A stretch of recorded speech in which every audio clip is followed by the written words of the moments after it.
the 10-meter air pistol team event. That's right. A confident Manu Bhaker placed herself in contention for a second Olympic medal as she combined with Sarbjot Singh to make the bronze playoff in the 10-meter air pistol mixed team event on Monday. The 22-year-old Bhaker came into this mixed team qualifications after winning a historic bronze medal in the 10-meter women's air pistol event on Sunday. Bhaker and Sarbjot finished with a total of 580 to make the medal round to be held on Tuesday. The Indians will face Koreans Oh Ye-jin and Lee Wo-ho, who shot 579 in the bronze medal match.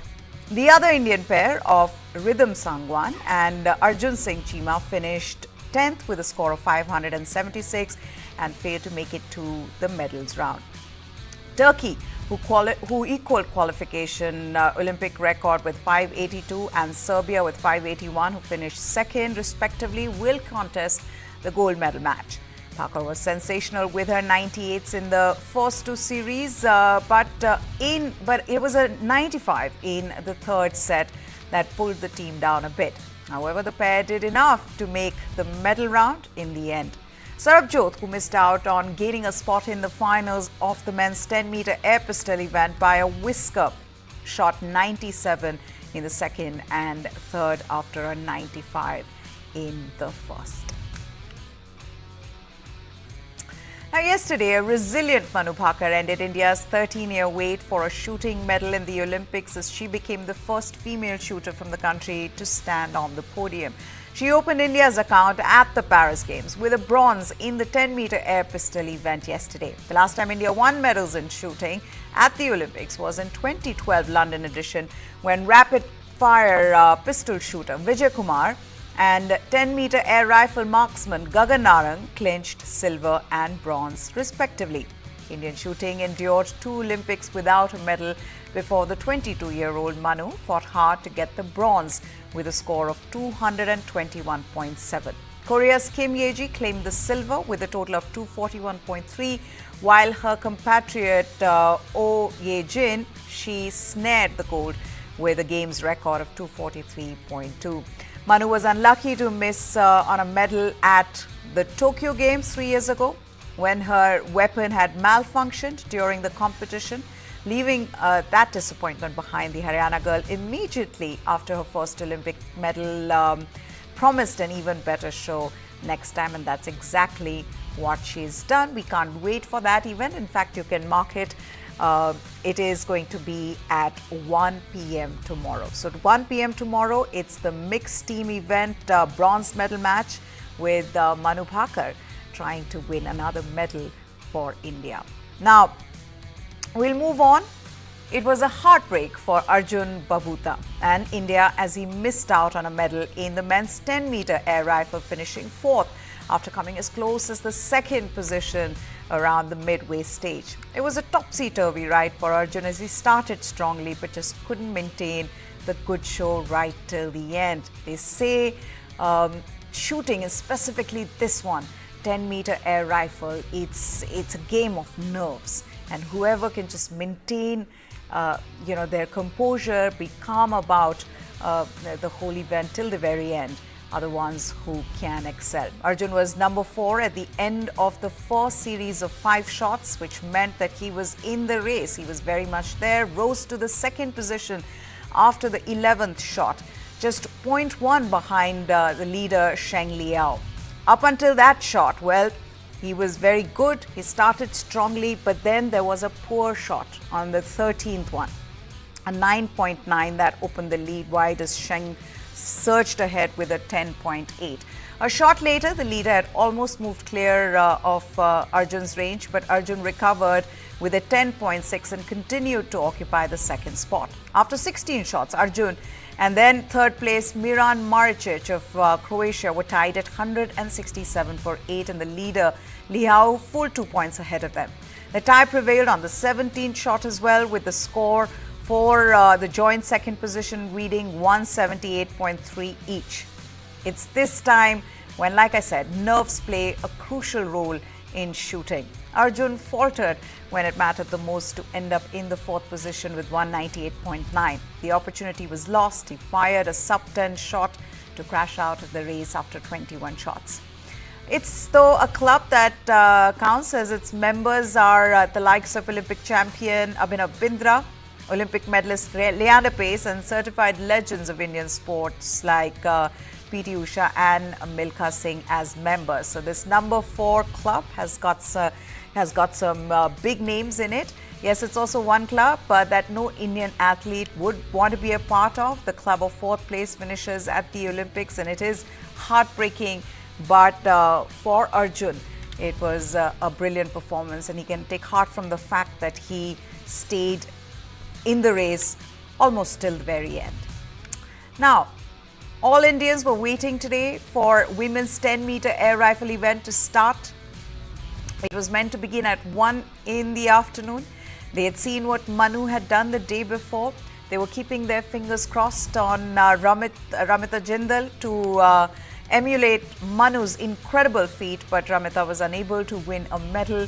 It was a high-quality 8-women final where the 20-year-old shot 145.3 before being eliminated. So it was also a high-scoring final. She was placed 7th after 10 shots with a total score of 104 when the elimination began. In danger of being eliminated at 10.5 pushed Ramita to 6th place, even as Norway's Hege Jenner Duestad made an early exit.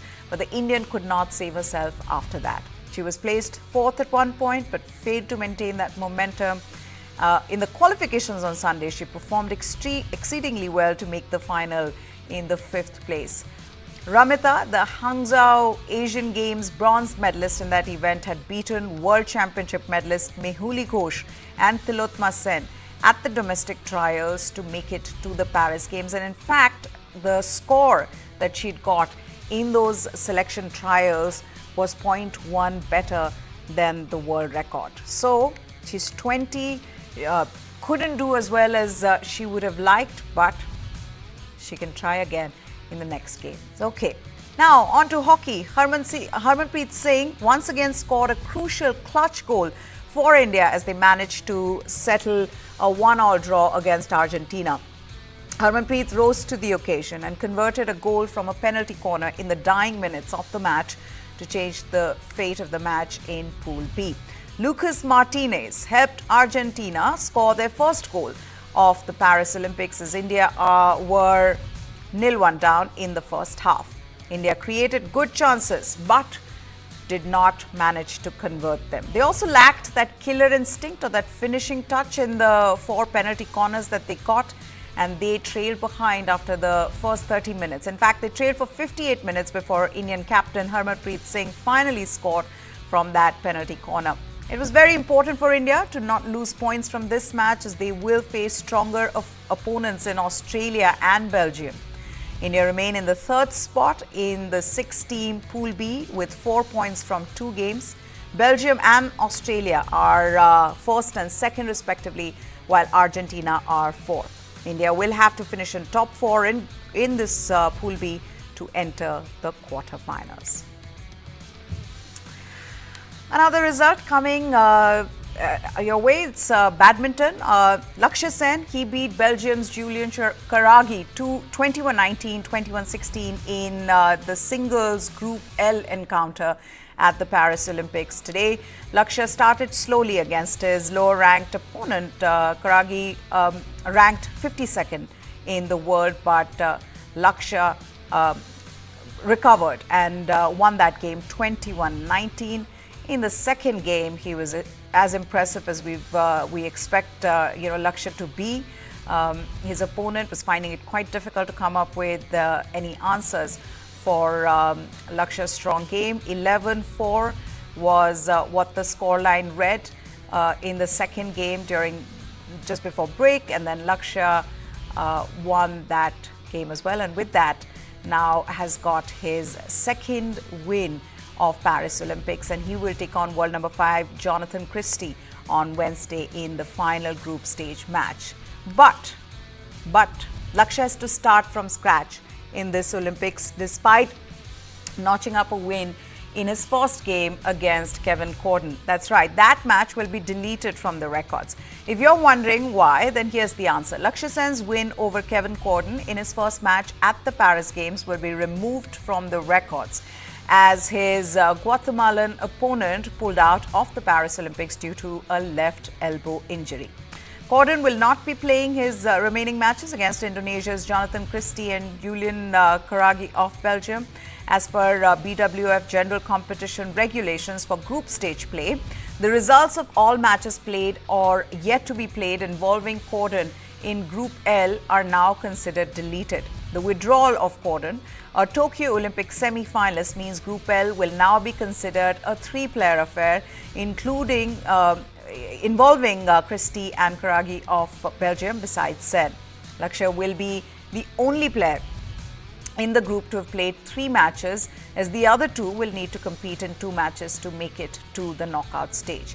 In men's singles, only 1 player can qualify from the group, and Group L currently has 3 players, in which Christie has already won a match over Karagi. If Sen beats Karagi on Monday, which is today, which he's already done, then the Belgian will be out. The winner between Sen and Christie then will qualify for the round of 16. So the next game that Sen plays against Christie is a knockout game for Sen. Okay, from a match being deleted to one being cancelled, Satvik Sairaj Ranki Reddy and Chirag Shetty's men's doubles Group C match, which was scheduled for today, was cancelled following the withdrawal of German player Mark Lamsfuss due to injury. The Indian pair was scheduled to meet the German duo of Lamsfuss and Marvin Seidel at 12 o'clock today. But Badminton World Federation issued a statement which read German men's doubles player Mark Lamsfuss has withdrawn from the games and the badminton competition due to a knee injury. The German pair's remaining Group C matches against Lucas Corvi and Ronan Lebar of France has also been cancelled. Satvik and Chirag had opened their campaign with a 21-17, 21-14 win over the French duo of Corvi and Lebar on Saturday. They will take on Indonesia's Fahar Alfian and Muhammad Rian Adianto in their final group match tomorrow. Due to the withdrawal of the German pair, the Indonesians' win over Lamsfuss and Seidel on Saturday has been also deleted from the records. Okay, this is now a developing story and an important one in context to the Paris Olympics. Paris Olympics organizers cancelled the triathlon swimming training session in the Seine River for a second day on Monday, 24 hours before the men's race, after heavy rain late last week increased both pollution levels and the speed of the current. 55 triathletes are scheduled to line up at 8 a.m. on Tuesday on a floating pontoon next to the Pont Alexandre III and dive into the Seine, marking the first time athletes have competed in the river at an Olympics since 1900. The women's individual race is scheduled for Wednesday, also at 10 a.m. Paris 2024 Organizing Committee CEO Etienne Touboua said he was confident the event would be held as scheduled and that organizers were counting on a day of warm sunshine on Monday to lower water levels in the river and slow the current. Yes, as you could see, there's been quite a lot of rain, including during the opening ceremony in the last couple of days. But we're monitoring very closely. The level of the Seine is going down rapidly. The weather forecast is, bright and shiny, especially for today. It's going to be hot. So we're confident that we will be able to hold, even though we canceled the familiarization this morning, the competition tomorrow and Wednesday. And we still have a contingency plan that is in place for Friday, just in case. But as far as we are concerned, we are still confident to be able to hold the competition tomorrow. With respect to your questions about the flow of the river, we measure it by cube meter per second. Definitely it's been much higher than it is normally during this time of the year, but the guidelines, which is 1 meter per second to be able to hold the competition is today met. So we don't have an issue in respect to the current. This was the world's most decorated gymnast and is competing in her third Olympics after abruptly pulling out of the Tokyo Games in 2021. Actor Tom Cruise and singers Lady Gaga and John Legend were among the multitude of celebrities in attendance. Can you please sign for me, Lady Gaga? They watched alongside superfans like Dean Burns.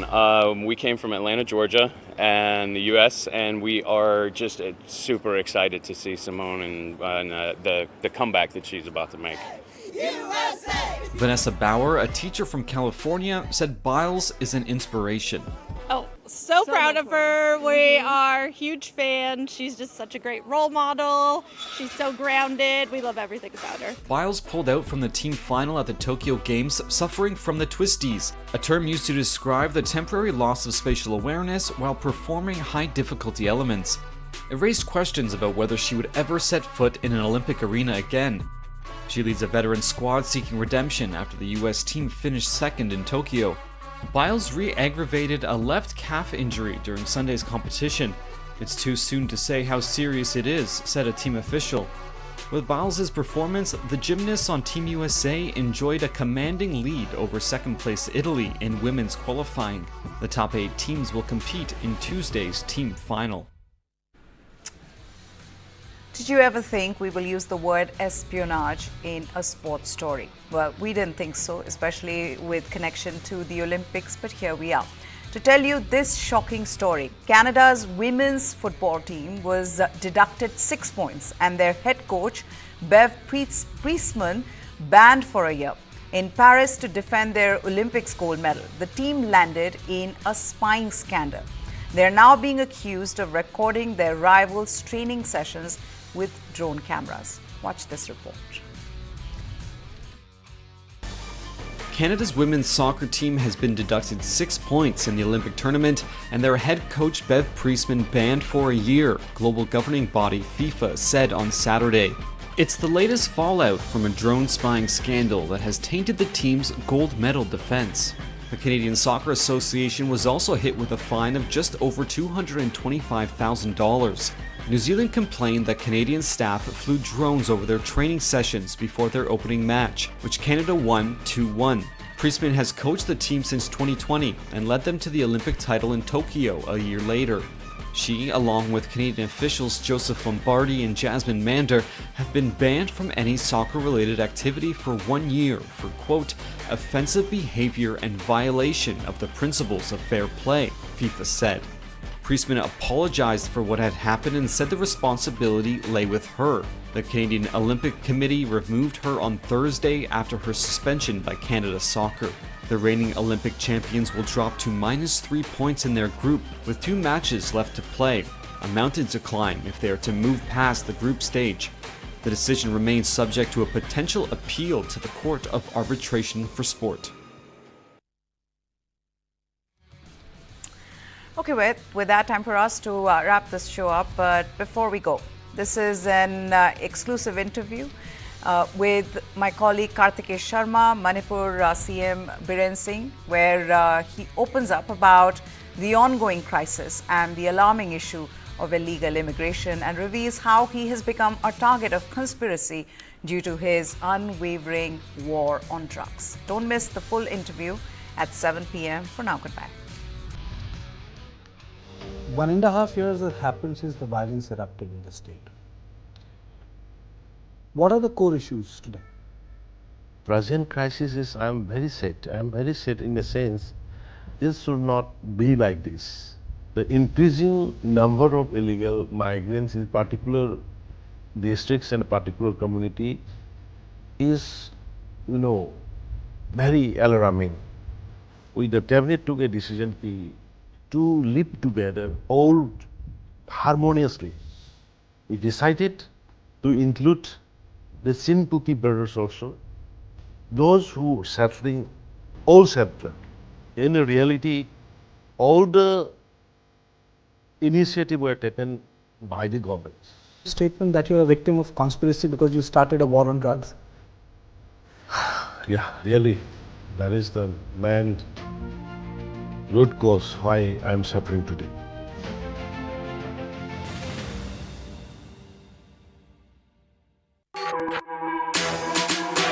जानना है तो देखिए, समझना है तो सुनिए,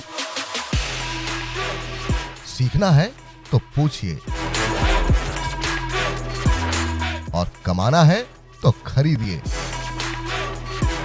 जानकारी, सलाह और निवेश सब एक ही सुपर ऐप पर।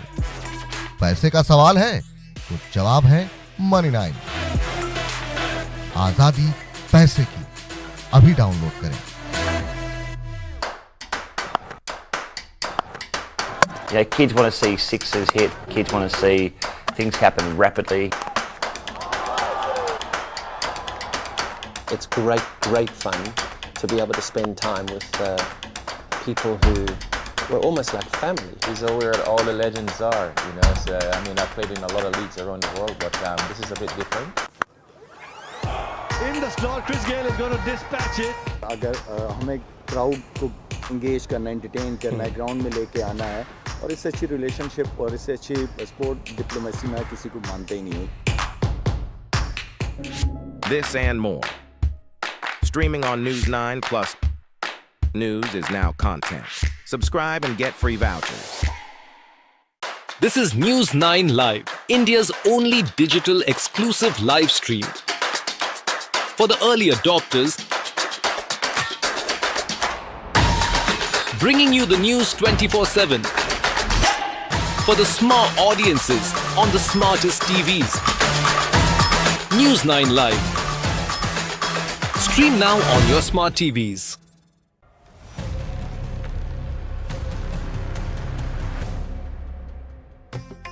Welcome to South India, home to 5 vibrant states: Karnataka, Tamil Nadu, Kerala, Telangana and Andhra Pradesh. In the recently concluded 2024 Union Budget, they all had high hopes. But as it turns out, the centre seems to have his eye set on just one state. While Andhra Pradesh basks in the glow of generous allocations, the rest of the South Indian states are left feeling overlooked. Why have Andhra Pradesh budgetary gains upset other South Indian states? News 9 Plus decodes. The Union Budget is supposed to be a time when the centre acknowledges the unique needs and contribution of each state. But this year, it appears that the concerns of Karnataka, Tamil Nadu, Kerala and Telangana have been swept under the rug, leaving their leaders and citizens frustrated. So we start with Karnataka. What were Karnataka's demands? Karnataka, led by Chief Minister Siddaramaiah, had a shopping list of demands, but was heartbroken when they realized that the state was not even mentioned anywhere in the budget. The state expected a release of 5,400 crores as recommended by the 15th Finance Commission. It also wanted funds for metro and other infrastructural projects. The state had hoped that the wait for the Mekadatu and the Mahadai project would be fulfilled, but sadly, Karnataka didn't find its name in the budget list. In the words of CM Siddaramaiah, the state got a chombu, which means an empty vessel in the name of funds. Despite Finance Minister Nirmala Sitharaman being a Rajya Sabha MP from Karnataka, the state received no special allocation. No wonder Siddaramaiah and other Congress chief ministers are boycotting the Niti Aayog meeting. Next up was Tamil Nadu. So what were Tamil Nadu's demands? The budget also dashed Tamil Nadu's hope. It sought funds for many development projects. In fact, in February, the Chief Minister Stalin had sought fund to expedite the second phase of Chennai Metro Rail. Third was Kerala. So what was Kerala's demand? Kerala's coalition parties demanded a special economic package of rupees 24,000 crores, funds for the Vizhinjam port and relief for various central sponsored scheme, which is also shared by the Finance Minister K.N. Balagopal during a pre-budget discussion with Nirmala Sitharaman last month. Last was Telangana. So what was Telangana's demand? Telangana, led by Revanth Reddy, also faced disappointment. The state had sought fund for irrigation projects, infrastructural development and sought relief.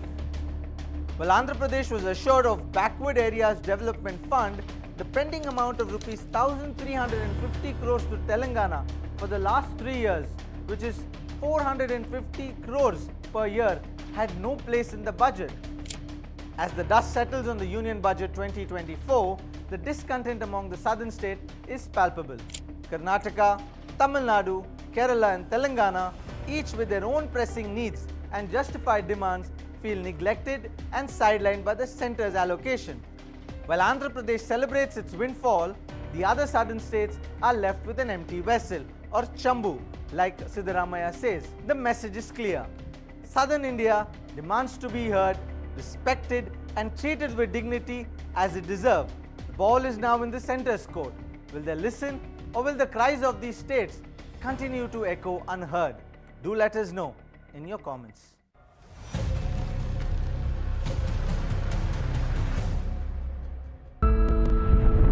Who am I? Nobody can crack that mystery. There is a certain expectation of me. That's the only contradiction. Life itself is stranger than fiction. I was a perfectly normal person born in an abnormal world. I really didn't understand why is it different. Just imagine a child who is bullied every day. Boys school में कुछ लड़का लोग मेरे साथ sexual abuse किए. मुझे तेरे बारे में सब पता है और मैं तेरा rape कर लूँगा. You also start to stigmatize. अरे ये तो time pass है. Sex doesn't come in the picture. Sex comes very late. Then there are man-made narratives. Why do you walk like that? Why do you sway so much? So you can understand the trauma of a person who's trapped in a wrong body.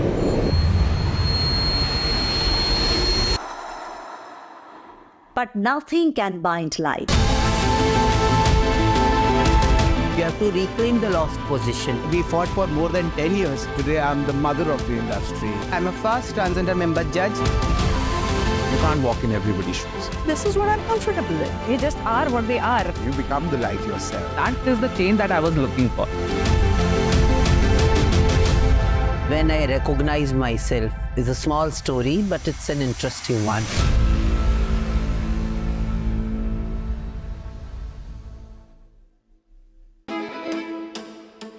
Cooking is an act of love. The first act of love we receive from our mothers in the families. Modern Indian food is all about contemporary and innovative approach to traditional Indian cooking. The presentation it's also important, you know. I want to wear this white coat every day and then be a chef. There are stories. If the name of whiskey is Indri, then there is a whole story behind that. Cooking food is like a therapy, and eating one is like a pleasure I can give it to myself. With Lounge Nights, I'm on a journey to celebrate and recognize the best food and nightlife establishments in various cities across India.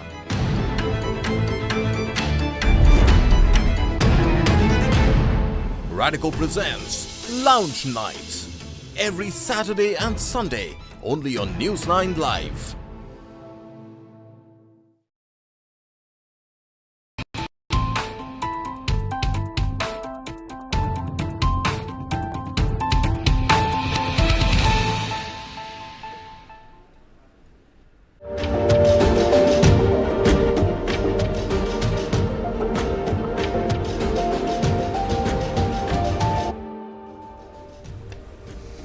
Welcome to News 9 Live, and you are watching On Point with me. In this edition, I have an exclusive 44-minute long interview, no holds barred, with the Chief Minister of Manipur, N. Biren Singh. Biren Singh spoke to me on a number of subjects, from immigration to drugs to violence to peace talks, Assam Rifles, NSCN, Arambai Tengal, territorial sovereignty and integrity of Manipur. Who are indigenous people of Manipur? The problem of illegal migration and the violence which is taking place. These are the issues on which he came out with candid and unfiltered replies. Biren Singh said that the core issues behind the violence in the state